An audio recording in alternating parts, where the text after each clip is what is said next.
Years எனக்கு baby இல்லை.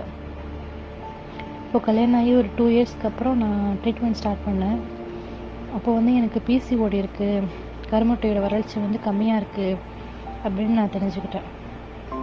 அப்போ அலோபதி மெடிசன்ஸ் நிறைய எடுத்துக்கிட்டேன். அந்த கருமுட்டையோட வளர்ச்சிக்கு வந்து அவங்க இன்ஜெக்ஷன் போடுவாங்க, டேப்லெட் கொடுப்பாங்க. ஆனால் பார்த்தீங்கன்னா அந்த டேப்லெட் இன்ஜெக்ஷன் சாப்பிடும்போது நம்மளுக்கு அந்த பீரியட் சைக்கிள் வந்து ரெகுலராக இருக்கும். அதை நம்ம விட்டுட்டோம் சாப்பிடல அப்படின்னா இர்ரெகுலராக ஆகிடும்.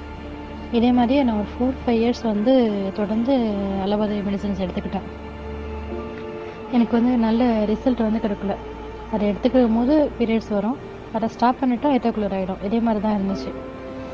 எனக்கு நல்ல ஒபேசிட்டி ஒரு 4-5 வருஷத்துலேயே ஒரு 7 kg மாதிரி எனக்கு வெயிட் கெயின் ஆகிடுச்சு. அதை என்னால் ரெடியூஸ் பண்ணவே முடியல.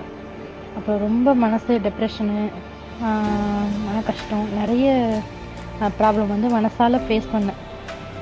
ஃபைனான்ஷியலாலும் நிறைய மணி செலவு பண்ணியிருக்கு, மனசாலையும் நிறைய டிப்ரெஷன் அனுபவித்தேன். ஆனால் அதுக்கப்புறம் வந்து நான் ட்ரீட்மெண்ட்டையே கண்டினியூ பண்ணலை, ஸ்டாப் பண்ணிட்டேன். எப்படியும் வந்து நம்மளுக்கு இறைவன் வந்து ஒரு குழந்தையை கொடுப்பான் அப்படின்னு சொல்லிட்டு. அதுக்கப்புறம் 2023 வந்து